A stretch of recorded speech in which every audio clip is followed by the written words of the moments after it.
Hola amigos, les habla Sixto Paz Wells, escritor, conferencista y contactado con el tema OVNI, para informarles de que estaré en el Congreso Sapiens el 5 de octubre, allí en Andorra, pero el día domingo 6 de octubre haremos un taller, una salida taller de meditación para tratar de crear entre todos los participantes las condiciones como para una posible experiencia de contacto extraterrestre, allí mismo en Andorra. Los espero el 6 de octubre en Andorra.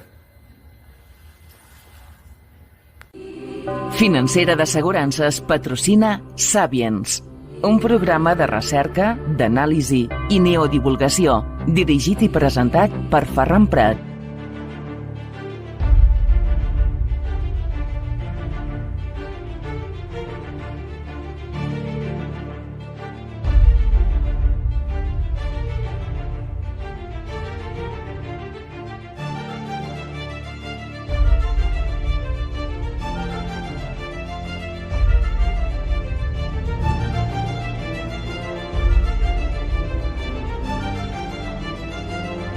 Salutacions, saludos, benvinguts, bienvenidos, welcome al Sapiens. Les habla su amigo Ferran Prat.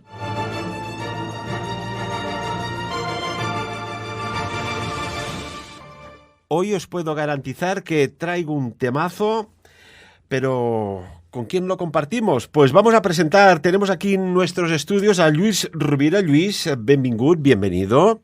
Buen día, buenos días. Y encantado de estar de nuevo contigo aquí. Y también al otro lado del hilo telefónico tenemos al profesor bioquímico Albert Ronald. Queridísimo Albert, ¿cómo estás también?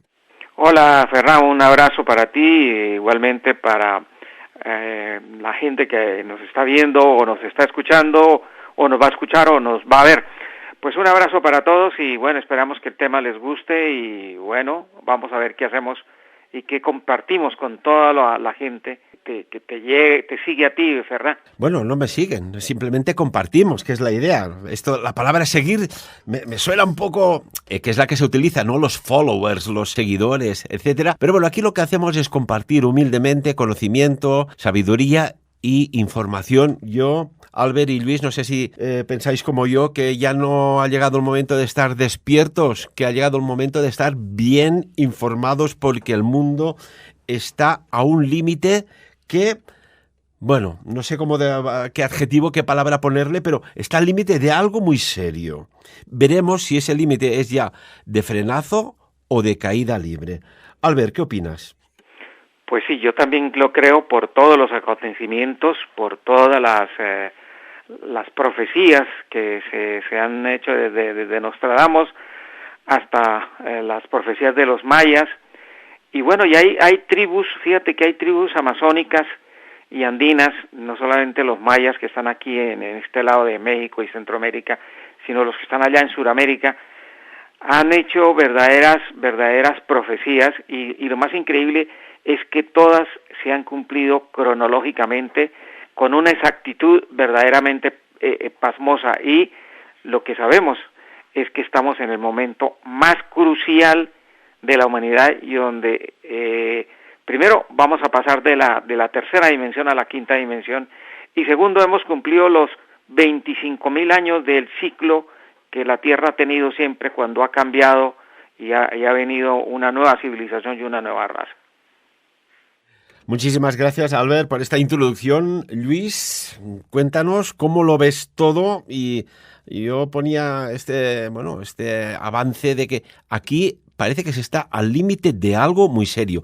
Y curiosamente las PAS, las personas altamente sensibles, hace ya semanas que me lo están comentando. Bueno, la Tierra siempre ha vivido muy bien, como decían, unos ciclos. La Tierra misma, a nivel geológico, a nivel económico y a nivel de civilizaciones. Automáticamente lo que no sabemos, porque no tenemos estadísticas exactas, es cuándo son esos ciclos. Si tenemos las predicciones de las antiguas civilizaciones, por ejemplo los mayas, como decíamos, pero en estos momentos podemos decir, por todas las tendencias que estamos viendo, movimientos, que estamos en un ciclo, yo diría, de empoderamiento. Por un lado, empoderamiento del ser humano a nivel de rebelión, por decirlo así, y más que rebelión, de reevolución, por todo lo que nos está sucediendo. Pero aparte de esto, la misma Tierra, a nivel científico, a nivel geológico, etcétera, etcétera, también está en ese ciclo. Que sean 25.000 años, que sean 3.000, que sean 5.000, yo no lo sé en esto porque no soy un experto, pero sí lo que he leído así por encima o he oído o me he informado, estamos en esa fase en estos momentos. Vamos a hablar. El estado de Ginas, algo que viene de muy antiguo y que parece ser que se olvidó pues, con el paso de los años del tiempo.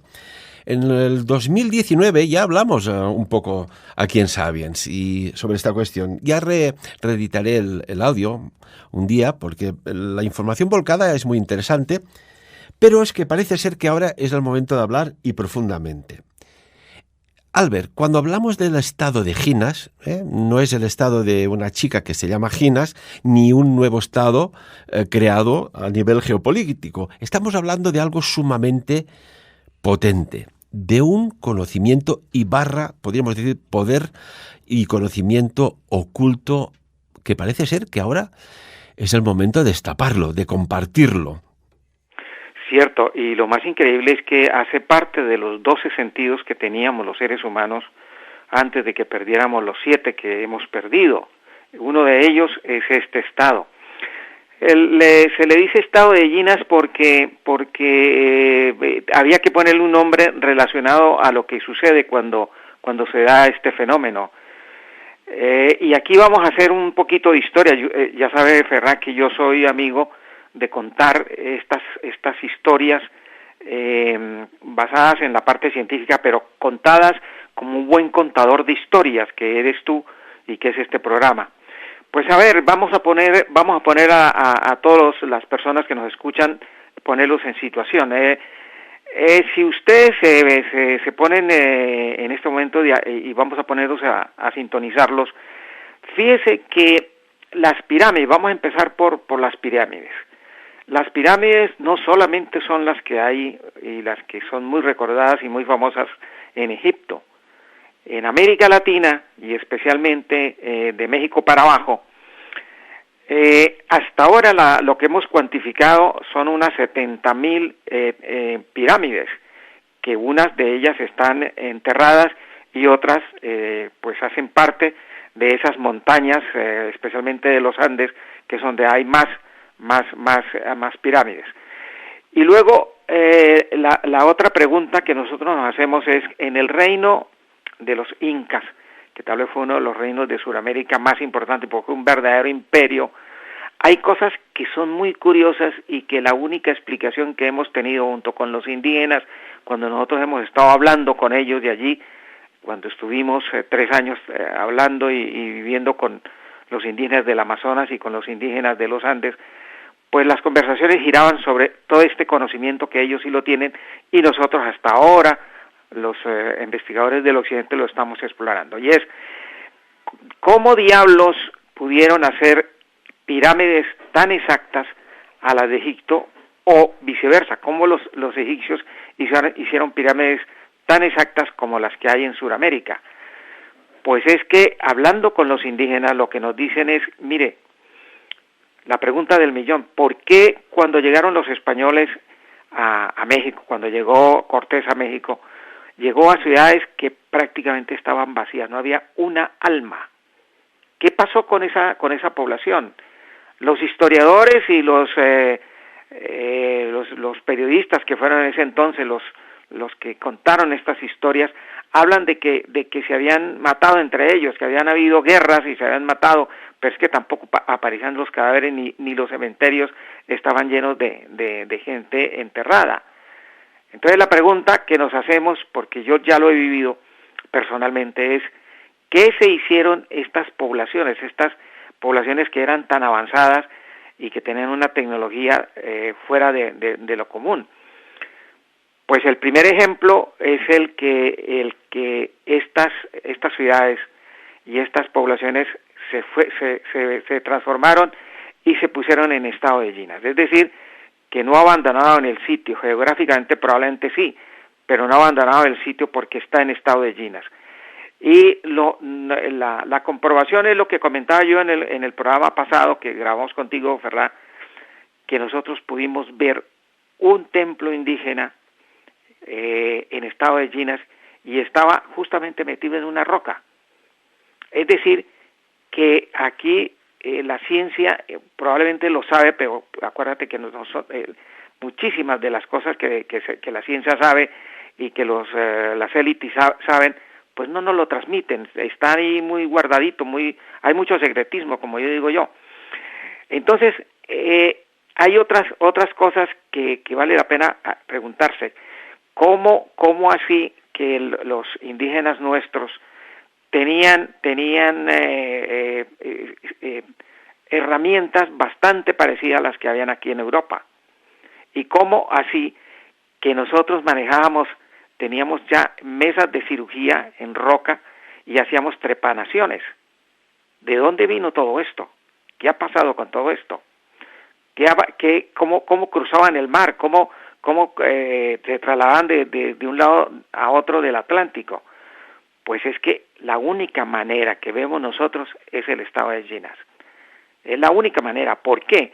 Porque en América Latina hay portales interdimensionales que es las puertas donde se maneja el estado de Ginas, que lo puedes manejar tú y que tú con tu propio cuerpo puede pasar, porque hasta ahora lo que sabemos nosotros es que todo este conocimiento ha venido a través de la parte sensorial que tiene que ver con el cuerpo astral y con la dimensión astral, pero resulta que hay una más impresionante y mucho más maravillosa y que hasta ahora estamos sabiendo de ellas, como es esta, que usted puede viajar a través del tiempo, puede viajar con su cuerpo, con ese que tiene el amable oyente que nos está escuchando, puede viajar a otras dimensiones y a otros sitios, y podemos viajar atrás y adelante.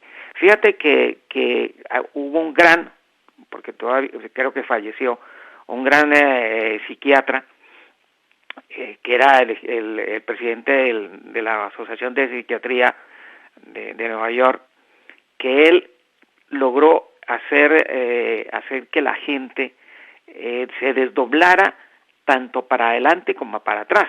Lo último que él hizo era que él podía, a través de ese manejo, de esa tecnología que él manejaba, poder vislumbrar qué pasaba en el futuro del paciente, que eso, hay un libro que creo que no lo han publicado todavía, donde el doctor Brian White hablaba de este tipo de manifestaciones, para hablar de algo muy serio, muy científico y manejado por un hombre como él, ¿no? Que fue tal vez uno de los más visionarios. Y luego la otra parte que es interesante es, se habla de que la gente, no solamente los españoles fueron los primeros que llegaron a América Latina y a otros sitios del mundo, que después de ellos posiblemente los portugueses, pero es que también hay vestigios que hemos encontrado en América Latina y en otros sitios de civilizaciones como fueron los celtas, por ejemplo, ¿no? Las flautas, hay algunas flautas en América Latina.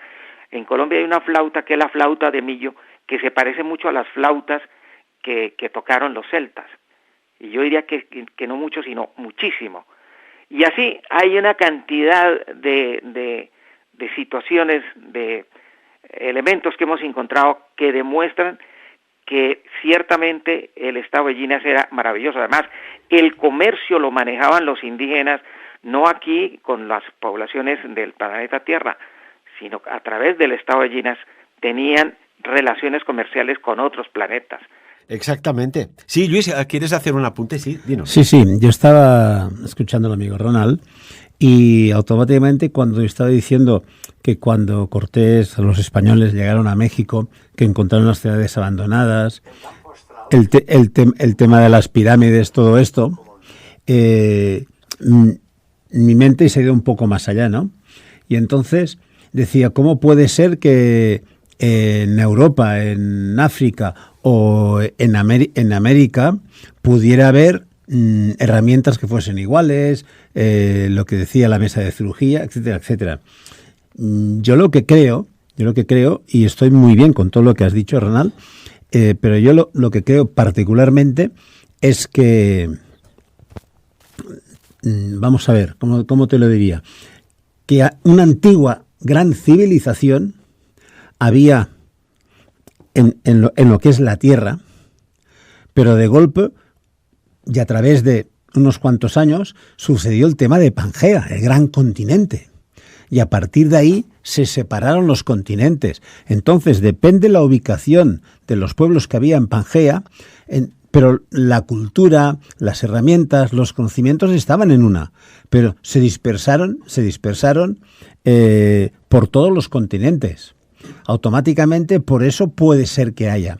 En este aspecto yo no te diría que fuese por seres que vinieron de otras civilizaciones o extraterrestres, etcétera, etcétera, sino que yo más bien creo, más bien diría, me gusta ser muy catártico en todo esto, de tocar con los pies en el suelo, científicamente comprobarlo todo, y entonces yo te diría que en este aspecto, al separarse los continentes, se separó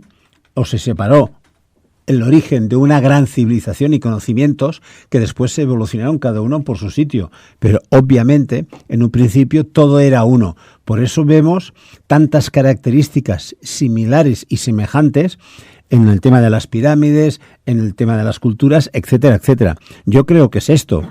Y también centrándonos en todo el tema que nos estaba presentando, yo lo que te diría también es que a mí con lo que es el jainismo se me hace muy curioso, porque por un lado predica el universo, la creación del universo, que ni se crea ni se destruye, igual que la materia o la energía, ni se crea ni se destruye, sino que se transforma.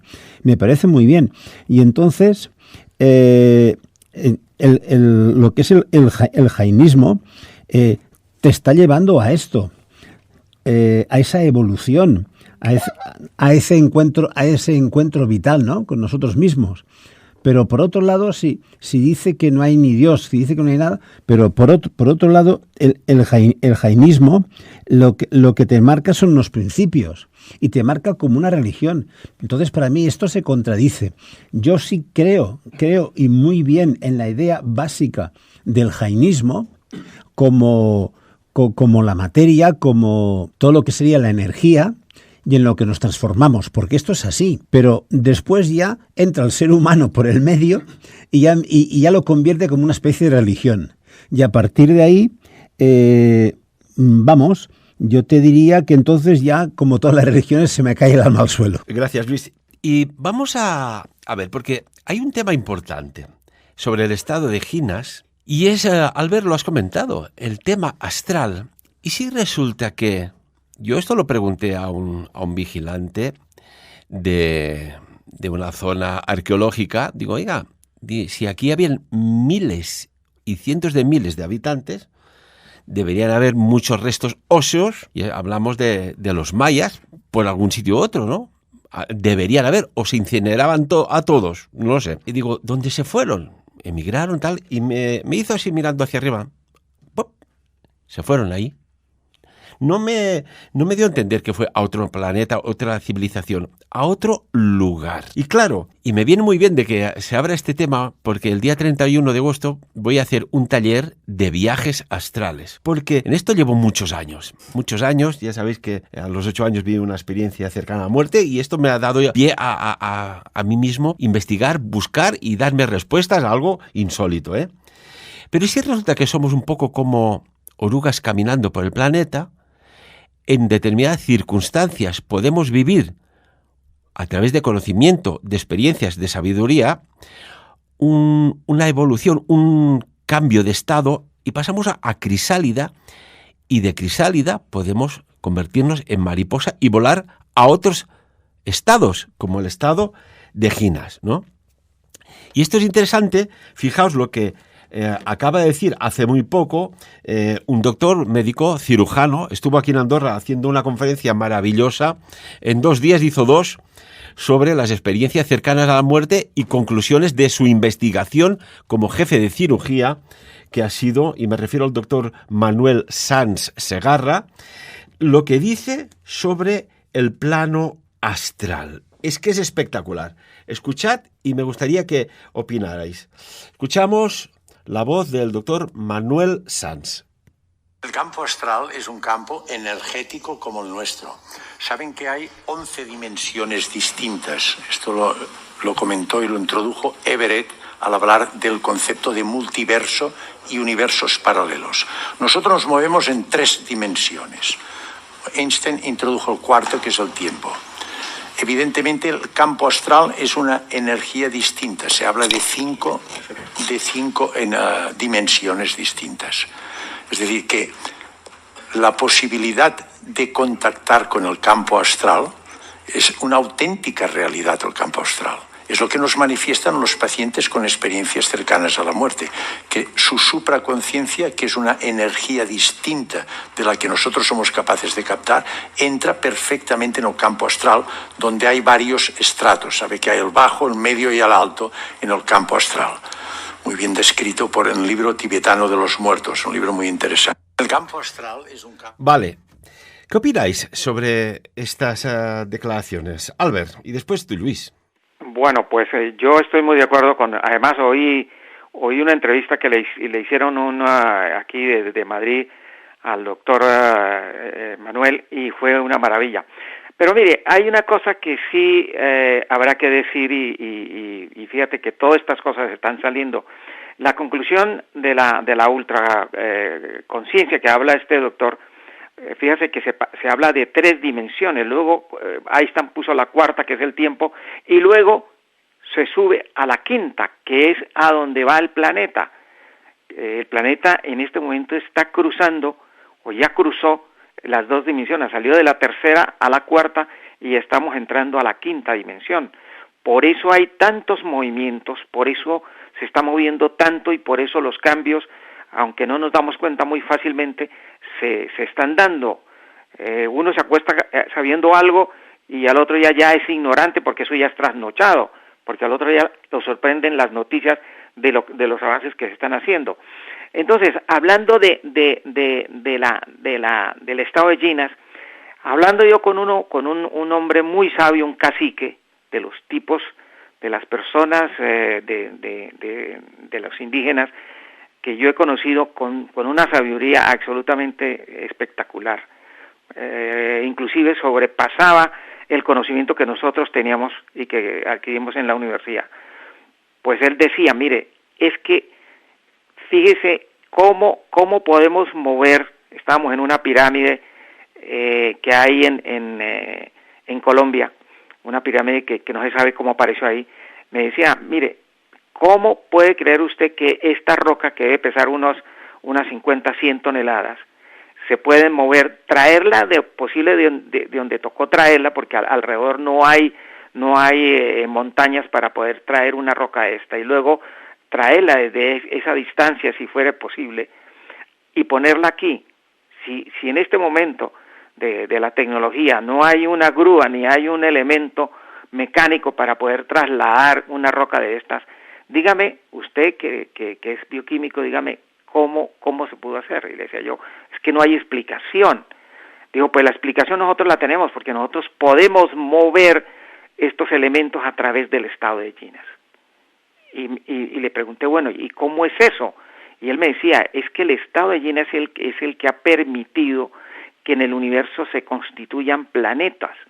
Esto no es una tecnología de la Tierra, sino esta es una tecnología de todo el universo, que aquí en el planeta la usamos pero en este momento no la usamos, no se usa, porque no se conoce. Pero en los movimientos de grandes dimensiones que se han hecho de elementos como las pirámides, de rocas que aparecen en sitios desérticas o desiertos, o otros elementos que han aparecido por ahí, cómo se han movido y cómo han aparecido ahí, quién los ha llevado hasta ahí. Pues los extraterrestres no la pasan aquí moviéndonos las cosas, somos nosotros mismos, y eso lo hacemos en los indígenas. Me mostró un sitio bellísimo que hay en la parte de América Latina, donde confluye el río Orinoco, confluye con el río Amazonas, y hay una piedra ahí que se llama la piedra del Cucuy. Y yo le preguntaba a él, ¿cómo diablos apareció esta piedra allí metida en medio de esos dos ríos? ¿Qué pasó ahí? Y entonces él fue el que me explicó, esto no estaba ahí, eso los indígenas lo han puesto ahí. Lo que pasa es que a nosotros los indígenas nadie nos cree, ni nadie les importa lo que hacemos. Y a nosotros también poco nos importa que nos crean o no nos crean, porque al fin y al cabo nosotros somos los que vivimos, los que disfrutamos lo que hacemos y hacemos lo que hacemos. Y punto, le decía yo, pues tiene usted toda la razón. Entonces le pregunté, bueno, este es uno de los mejores ejemplos que usted ha tenido, pero por ejemplo, en la pirámide que hay muy cerca al Cusco, ¿ahí qué pasó? Me dijo, pasó exactamente lo mismo. Y luego le dije, ¿y qué pasó con lo que hay en Arequipa, en Perú? Dijo, pues es que es exactamente lo mismo. Nosotros a través del estado de Ginas podemos mover al sitio que querramos lo que querramos, porque allí no se necesita una grúa ni se necesita una cosa mecánica, se necesita es una cosa mental y el cambio de dimensión, trasladando un elemento de estos, y por eso se pueden hacer las grandes cosas que se hizo. Y luego le pregunté, le dije, ¿usted qué piensa cuando Moisés y Aarón se pararon en la ribera del Mar Rojo y con su varita Aarón pidió para que se dividiera el mar y lo pudieron dividir? Digo, pues ese es el mejor ejemplo de ustedes los occidentales de ver cómo el estado de Ginas, a través del estado de Ginas, todo lo que se puede hacer. Bueno, y tanto que sí. Y hay otro caso de estado de Ginas, o Ginas, yo le digo Ginas porque se escribe con J, ¿eh? Aquí cada uno que pronuncie como quiera, pero el tema es el fondo de la cuestión, es en el altiplano de Bolivia, en Pumapunku. Allí un grupo de personas o de seres tenían una tecnología avanzadísima, y mirad lo que se construyó, y desaparecieron sin dejar rastro alguno. No hay rastro. Estamos hablando de una civilización, como quien dice, pre-inca, pero estamos hablando de Bolivia. ¿Quién construyó con aquella tecnología bloques de cemento armado? Que no me vengan con la historia que lo tallaban en rocas, por favor. Esto ya le preguntas a un adolescente o un niño y dirá, no, esto no está tallado en roca. Esto está hecho con encofrado, con algún tipo de tecnología que ahora podríamos conocer como el cemento armado, por ejemplo. ¿Quién hizo eso? ¿Por qué? ¿Y dónde está todas aquellos seres que estuvieron trabajando? Desaparecieron sin dejar rastro. El estado de Ginas es algo impresionante que, pues bueno, yo os planteo la pregunta. Bueno, ¿quieres hacer algún apunte, Luis, a lo que había dicho Albert? Si no, os abro ya dentro del estado de Ginas una pregunta más allá de lo existencial, lo espiritual y de lo cuántico. No, estoy muy de acuerdo con todo lo que está diciendo Albert. Y además, es que si tú vas siguiendo, meditas, porque es una cuestión, meditas, y estás viendo que todo lo que sería el jainaísmo, deja que lo digo así, es que se me complica un poco la pronunciación, ¿no? Pero en el que está predicando que ni se crea ni se destruya, que el universo es infinito, que es independiente, que es autosuficiente, que además no requiere ningún ser superior, sino que es algo introspectivo, que es nuestro, y somos nosotros mismos los que evolucionamos y que, ¿cómo diríamos?, que con el poder de nuestra mente, de nuestra energía, son los que podemos hacer todo, crear todo. Entonces, a partir de ahí, como todo es desconocido para nuestra civilización, porque es así, nos vuelve escépticos, incluso por cultura, nos vuelve escépticos incluso por la fe que ha habido en el mundo occidental y que después llevamos hacia América, ¿no? ¿Por la fe o por la mala fe? Porque estamos viviendo en un mundo de la desinformación que nosotros lo estamos viviendo en primera persona, ¿eh? Es impresionante, no diré la palabra persecución, pero según qué temas tocas, parece ya que sean exclusivos de esos. Tú que me conoces bien, Ferran, tú sabes que yo hablo del lado oscuro, ¿no? Pues sí, dile manipulación, dile influencia, pero es el lado oscuro el que va haciendo que cualquier cosa que nos haga evolucionar, mejorar, incluso hasta en el sentido común, ¿no?, se elimina porque no interesa, porque es el miedo a lo desconocido. ¿No será que el lado oscuro tiene mucho miedo a día de hoy? Por eso digo, es el miedo, el temor. Y ¿Miedo a qué? ¿Miedo a qué? Pues hay una cosa. Cuando hay temor a lo desconocido, temor a perder el poder, ojo lo que te digo, a perder el poder, automáticamente esto nos está bloqueando, porque el temor nos bloquea. No hace que crezcamos, no hace que nos desarrollemos y por lo tanto nos está limitando el futuro, como seres humanos, como civilización. Y esto es así. Antes de entrar aquí al estudio tomando un café, estábamos hablando de los Reyes Católicos y todo lo que pasó con ellos y lo que cortaron de las antiguas civilizaciones que había establecidas en España, ¿no? Y entonces, a partir de ahí, la Santa Inquisición, podemos hablar también, todo esto, allí tenían un poder. Todo lo que no querían es que desapareciera ese poder. Y por lo tanto, el estudio, la cultura, etcétera, etcétera, el libre pensamiento, todo eso no era bueno. Por eso te digo, el lado oscuro es lo que nos ha hecho no evolucionar como civilización.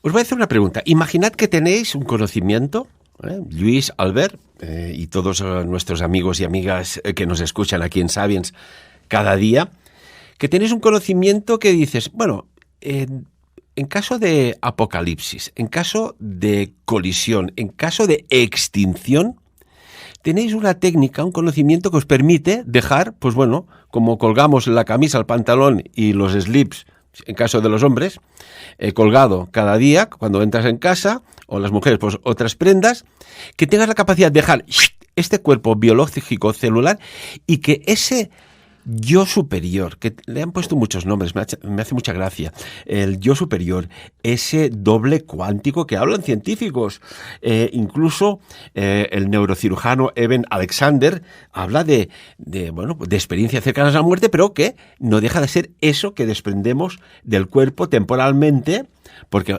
volvemos, si no volviéramos no habría datos que investigar, de ese doble cuántico que me gusta mucho, nuestro yo, este otro yo, que bueno, es imperceptible a los ojos incluso nuestros, pero que nos da información a través de nuestros sentidos. Es otro código, otro lenguaje, otra forma de comunicarse.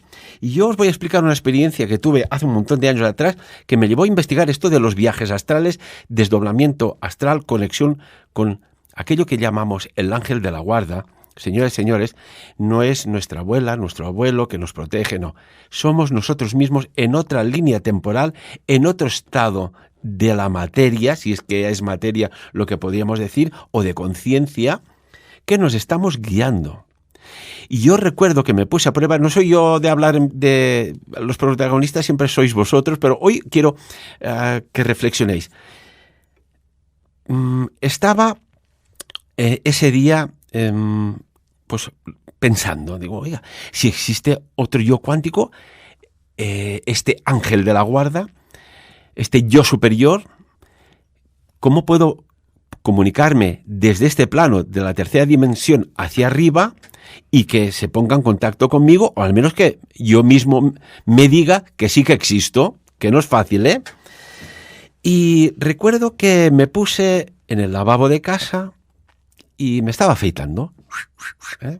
Me puse agüita calentita para reblandecer esos pelos de la barba que salen tan duros, me puse la espumita a afeitar, y me estaba afeitando y digo, ostras, estoy ahora súper relajado. Digo, me voy a preguntar a mí mismo si es que existo en ese plano superior, dimensional o astral, que yo sé que es así, pero me voy a poner una prueba a mí mismo. Y digo, oye, Ferran, si realmente existes, aunque sea solo hoy, demuéstrame físicamente que no son intuiciones, percepciones, corazonadas, sextos sentidos, déjà vus de que existes. Por favor, algo físico, sencillo, venga. Y yo estaba afeitándome, pam, pam, pam, pam, y me lancé a mí mismo la pregunta. Y os puedo asegurar que allí en el lavabo está perfectamente equilibrado, no hay inclinación alguna, que el bote de la espuma de afeitar se empezó a mover. Y digo, ¡oy va! Y por un momento me quedé, ostras, esto se está moviendo, qué raro, ¿no? No había temblor, no había seísmo, no había absolutamente nada. Y se empezó a desplazar en una especie de línea recta para después frenarse y girar hacia la derecha donde estaba. Os puedo asegurar que esa prueba que yo me puse a mí mismo a otro plano astral, estoy convencido al 100% de que fui yo mismo conmigo mismo, que me demostré que existe otro plano dimensional. Y como pues en otras ocasiones he ido poniéndome a prueba, más que nada para convencerme de decir, no, es que eso son fantasías, falsas ilusiones. Y ya sabéis que vengo del campo científico, por mi profesión, bueno, tengo varias, pero una de ellas, y me fui a buscar un nivel, digo, ostras, no puede ser que haya inclinación. Y lo puse y la burbujita estaba perfectamente equilibrado. Imposible que hubiese hecho la espuma de afeitar ese movimiento, no había inclinación, no había apenas agua. ¿Qué quiere decir esto, Albert? Que sí que existe un estado, un plano superior, un plano astral, que nos permite entrar en lo que estamos hablando hoy del estado de Ginas, ¿verdad? Claro. Le voy a contar porque yo siempre cuento mis experiencias, como tú cuentas las tuyas. A ver, nosotros allí en Colombia éramos apicultores y pues trabajábamos con el campo, pues aparte de la apicultura, pues trabajamos la agricultura, especialmente la fruticultura. Nos había invitado una institución del gobierno que se llamaba Inderena a un centro que tenían ellos en plena falda de los Andes. Estábamos más o menos a unos 1.800 metros sobre el nivel del mar, y habíamos puesto unas colmenas y estábamos revisándolas, estábamos cambiando cuadros, haciendo la limpieza, y le dije yo a mi hermano mayor, le dije, oye, este sitio está muy bueno y tiene una vibración muy interesante como para mirar a ver cómo funciona el estado de Ginas. Y me dijo él, oiga, sí, ¿no? Le dije, mire, si ve que aquí donde nosotros estamos es una llanurita donde están las colmenas, pero si seguimos bajando, el camino va como metido entre las rocas, y a medida que va llegando al río, se forma una roca y unos precipicios a un lado que por ahí no pasa nadie. Dijo, sí, eso está bien. Le dije, ¿por qué no miramos a ver y nos ponemos en situación a ver si es cierto esto del estado de Ginas? Me dijo, ¿cómo? Dije yo, pues no, usted sigue aquí trabajando, no sintonizamos, yo me voy con mi hermano menor y su hijo, me voy al río y nos vamos sintonizando. Y empecé yo a bajar con mi hermano y con mi sobrino, y cuando llegamos al río vimos al otro lado una fruta, y como yo soy el estudioso mundial de las frutas, era una fruta que yo no había visto, y estaba cruzando el río para cogerla y mirarla y observarla porque no la había visto. Cuando estaba en la mitad del río, apareció en la última curva para llegar ya donde nosotros, por ese camino tortuoso medio de rocas y precipicio, apareció mi hermano mayor corriendo y me dice, pare ahí, no siga más y regrésese. Y le dije yo, desde ahí le dije, bueno, ¿y por qué? Dijo, no, ya le cuento, salga de ahí y vámonos para arriba. Y bueno, yo me intrigué todo porque lo vi bajando muy preocupado al hombre y me salí de ahí, crucé la parte que había cruzado del río y él siguió adelante y nosotros atrás. Y cuando llegamos al sitio más difícil, donde era imposible coger otro camino, me dijo, y le dijo a mi hermano, dijo, yo me voy por otro camino, ustedes cojan este camino que conocen. Entonces yo le dije, oye, ¿y por qué no vamos todos por el camino que usted conoce y dejamos este camino que nosotros conocemos? Me dijo, no porque estamos sintonizados. Le dije yo, bueno, entonces ¿qué hacemos? Digo, no, suban lo más rápido posible y yo me voy por otro camino. Y el hombre se empezó otra vez a bajar, yo lo perseguí hasta una vuelta que daba detrás de una piedra, y cuando yo llegué a donde giraba uno, que había una piedra muy grande que al girar quedaba uno oculto porque el camino iba hacia atrás, cuando yo llegué a esa punta, mi hermano había desaparecido. Entonces yo le dije a mi hermano, vámonos volados, subamos a lo que podamos, porque aquí hay algo curiosísimo, y nos subimos, pero mire, Ferran, era a lo que podíamos. Cuando llegamos arriba, a donde estaban las abejas, había el ayudante que estaba haciendo trabajo con nosotros y le pregunté, oye, mi hermano ha bajado por aquí. Dijo, no, él desde que ustedes se fueron está ahí. Le dije, ¿cómo así? Dijo, sí, está ahí. Él no se ha ido de aquí. Dije yo, esto está interesante. Bueno, trabajamos y en la noche cuando fuimos a cenar le pregunté, oye, ¿qué pasó? ¿Qué pasó que usted se nos desapareció y el camino que usted tomó es un camino que yo no lo entiendo? ¿Es Ginas? Me dijo, sí. Le dije yo, ¿y cómo hizo para meterse en Ginas? Me dijo, porque yo me di cuenta que si usted llega a cruzar el río y coge esa fruta es súper venenosa y usted se hubiera muerto junto con mi hijo y con mi otro hermano. Le dije yo, ¿cómo así? ¿Usted cómo lo supo? Digo, porque cuando uno se sintoniza en el estado de Ginas, no solamente va el cuerpo, sino va el ojo interno, y yo desde aquí los podía mirar, y por eso yo bajé ese camino a lo que podía, y por eso logré controlar que ustedes no se fueran a envenenar. Le dije, ¿y por dónde usted se desapareció? Detrás de la piedra, donde yo cuando llegué ahí, que eso pasaron 10 segundos, ¿usted por dónde cogió? Dijo, es que logré comprobar qué es un estado de Ginas. Impresionante, Albert. Una experiencia. Estamos hoy hablando de experiencias además propias. Luis, ¿tú tienes alguna? Fascinante, lo que nos ha dicho Albert. Sí, ya sabes que sí, que tengo más de una, pero mira, yo tengo una que puedo ponerle fecha y todo y hora. Primer sábado del mes de julio del año 1990, en Paseo de Gracia Diagonal en Barcelona. Estoy parado en un semáforo. De golpe viene un coche por detrás, iba en moto yo, y se me lleva, me arrastra unos 25 metros. Quedé hecho un cromo, la pierna rota, el tobillo, la mano, el brazo, el codo, fracturas abiertas. Y bueno, cuando se detiene, yo quiero incorporarme, levantarme por inercia, por actitud, por decirlo así, y veo que no puedo. Y yo que venía como deportista y había tenido alguna lesión importante ya en el tobillo y en la pierna, cuando me veo la pierna, como habéis visto muchas veces en accidentes, doblada del revés y fractura abierta, dije, ostras, otra vez la pierna no, porque yo sé lo que era estar casi un año sin poder andar, ¿no?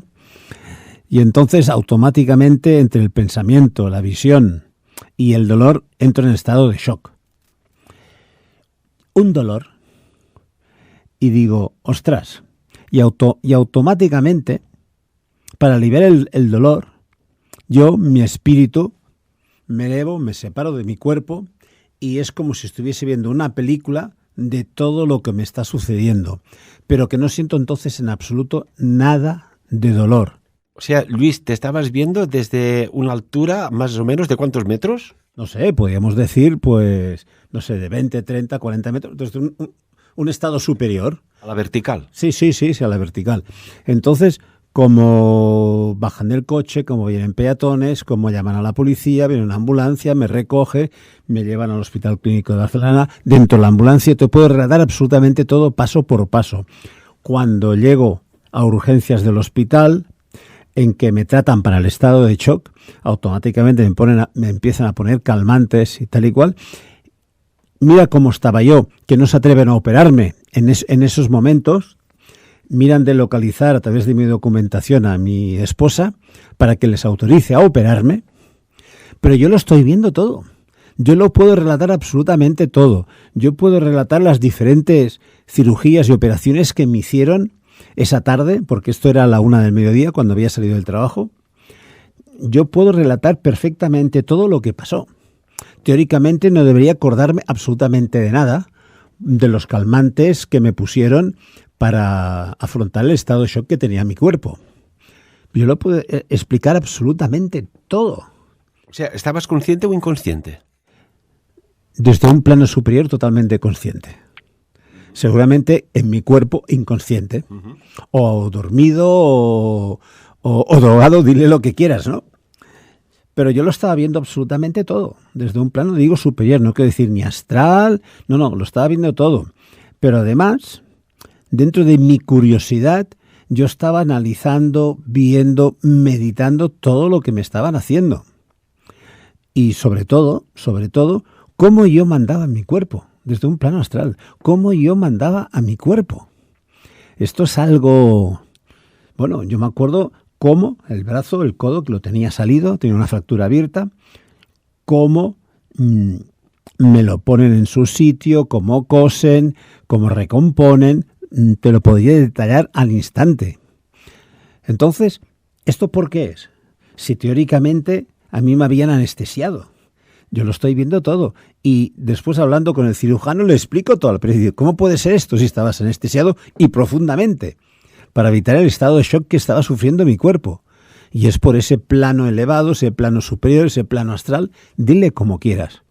Y esta es una de las experiencias que en más de una ocasión he explicado, pero ¿a qué se debe esto? ¿Por qué es? Bueno, seguramente fue un instinto de protección contra el dolor. Yo siempre he tenido la teoría, y además he practicado, de que hay dos elementos que nos hacen hacer acción. Uno es para evitar el dolor y el otro es para obtener el placer. Y a partir de ahí, en este caso, fue para evitar el dolor.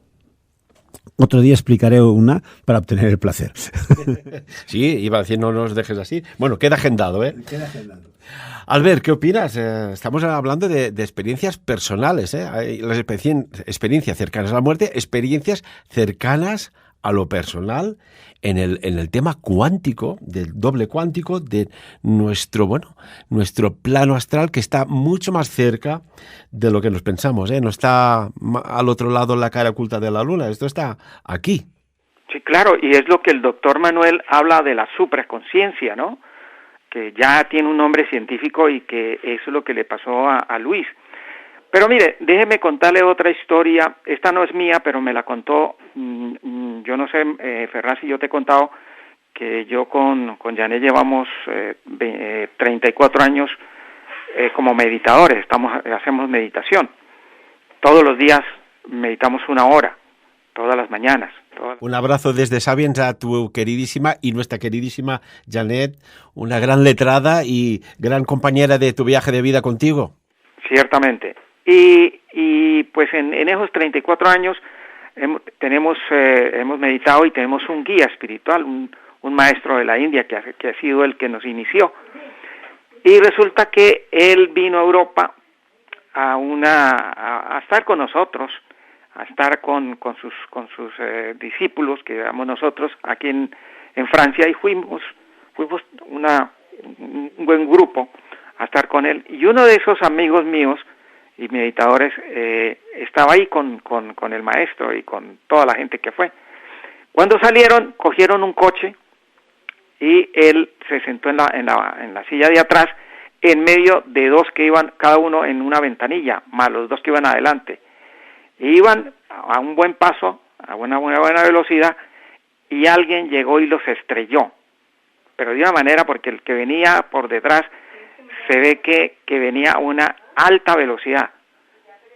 Pues resulta que el golpe fue tan brutal, pues que todo el mundo pensó que ahí no quedaba nadie vivo. Y ciertamente murieron 4. Y el iniciado, que iba en la mitad, atrás, en la silla de atrás, en medio de los dos compañeros, el hombre se vio, y él mismo nos contó la historia. Él de pronto vio que había que algo venía detrás y sintió un golpe, y cuando él volvió a la conciencia, estaba parado en el andén mirando el desastre. Entonces le pregunté, bueno, ¿y tú qué veías? Dijo, pues yo veía cómo quedaron mis compañeros de viaje. Le dije, ¿y tú cómo saliste de ahí? Digo, no lo sé. Yo lo único que sé es que yo alcancé a sentir el golpe y cuando fui consciente estaba en el andén parado mirando el accidente tan grave que se tuvo. Entonces la pregunta que nos hacemos es, ¿cómo pueden darse todos estos fenómenos? Y es que a nosotros nos han contado una cantidad de historias, especialmente los que meditamos, de cosas que nos han pasado, que uno dice que cuál es la realidad de la vida que estamos viviendo. ¿Por qué nos pasan esto y por qué estamos aquí y por qué a la gente no le pasa esto y a nosotros sí? Que es una maravilla las cosas hermosas que nos han pasado. Y este amigo decía, yo no lo he entendido ni lo entenderé cómo salí de ahí ileso, pero fue como si yo lo único que sentí es que hubo como el golpe y como un vacío, y cuando me fui consciente estaba aquí de pie en el andén mirando el accidente. Bueno, y de hecho hay una cosa real, y esto hablé ya hace un montón de años atrás. Si tienes la suerte de conversar con una persona que haya tenido un accidente de avión, que por la velocidad, la complejidad, el combustible, el queroseno, etcétera, bla, bla, bla, es muy difícil de que sobreviva alguien. Esos niños y niñas que han sobrevivido y que se han hecho mayores, cuando conversas con ellos, dicen que notaron como si salieran del cuerpo, se producía la catástrofe y después se reintegraban al cuerpo. Impresionante. Hay tantos y tantos casos.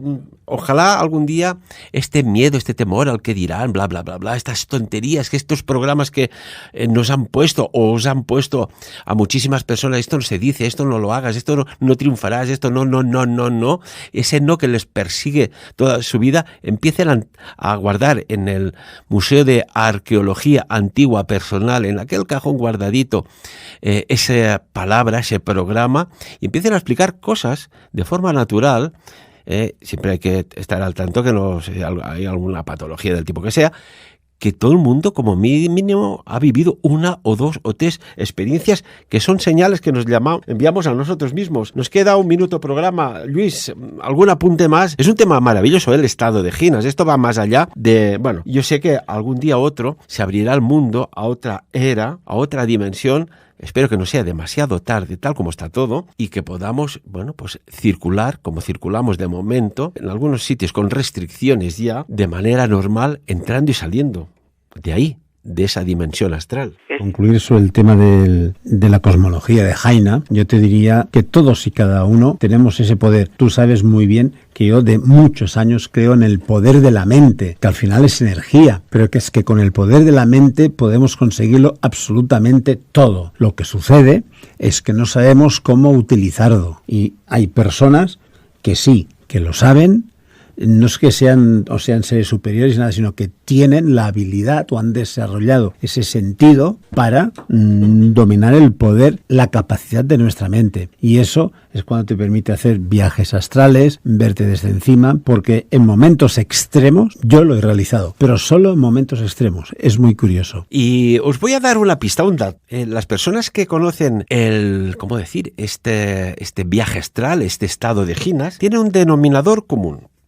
No les gustan los lugares de grandes aglomeraciones y 2, si conversáis con ellos, viajan muy poco físicamente. Viajan muy poco físicamente. Hablabas, Luis, de energía. Oiga, pues hay 3 leyes de energía que nos dan pistas sobre esto. La primera ley, que dice que todo es vibración. Ojito. La segunda ley de la energía es que ésta debe fluir. Y para hacerlo debe hallarse en un estado de ligero, atención, no equilibrio, desequilibrio. Si no, no entras ni sales. Y la tercera ley de energía dice que la energía de una determinada calidad, ojo, no puede haber alcohol, no puede haber estupefacientes que altere el estado puro. Pues una energía de una determinada calidad o vibración atrae calidades o vibraciones del mismo. Señores, se nos ha ido el tiempo, Albert, que esto vuela, ¿eh? ¿Tendremos que hacer una segunda parte? ¿Qué opináis? Yo sí creo, porque se nos quedó muchísimas historias y además con un asidero científico, porque es que, Ferran y Luis, hay una cosa que nosotros, los 3 que estamos en este momento conversando, es que en este momento tenemos la oportunidad de empezar a ser nosotros los pioneros de los comunicadores de la quinta dimensión. Y yo pienso que se lo dejo ahí, Ferran, porque tú eres un invitado de honor para estos comunicadores de la quinta dimensión, y creo que estos programas ya pertenecen a las mentalidades y a las vibraciones de la quinta dimensión. Ojalá alguien me pudiera poner en contacto con lo que está sucediendo en el este, coger al líder de un país y al líder de otro y poderles hacer ver hacia lo que van abocados. Y seguro que en pocas horas se acababa. Estoy, casi al 100% convencido. Luis Rovira, como siempre, amigo, muchísimas gracias por compartir. ¿Haremos el próximo miércoles una segunda parte? Yo encantado de hablar de la quinta dimensión, de esa toma de conciencia de nosotros mismos y de nuestro entorno y desarrollarlo con vosotros, amigos míos, y con nuestros oyentes. Encantado. Pues venga, encantado y agendado. Muchas gracias, Luis Rovira, y también Albert Ronald. Muchísimas gracias. Pues un placer haber compartido con Luis y haber compartido contigo. Y bueno, esperamos que este programa haga el trabajo dimensional que está haciendo, y pienso que lo que estás montando cuando va a YouTube con las imágenes, pues son tan acertadas que el último ha impactado muchísimo la portada del programa. Te lo quería comentar, Ferran. Y muchas gracias por invitar. Muchísimas gracias, Albert. Siempre, mira, es lo único que me retroalimenta, es la mejor paga, estas palabras de gratitud. Es lo mejor, porque vienen del corazón, como tiene que ser las cosas. Luis, Albert, amigos y amigas, nos tenemos que ir, pero quiero daros un dato en cifras. Si el consciente opera, vamos a ponerle cifras y bits. Si el consciente opera 40 bits por segundo, aproximadamente, esto sube y baja, pero situaos en contexto. 40 bits por segundo. El subconsciente opera a 40 millones de bits por segundo. El inconsciente, vamos a tirar una cifra para que os hagáis la diferencia tan abismal que hay, de 40 millones por segundo. Señoras y señores, damas y caballeros, amigos y amigas, imaginad si podéis acceder al supraconsciente. Como siempre, que cada uno saque sus propias conclusiones.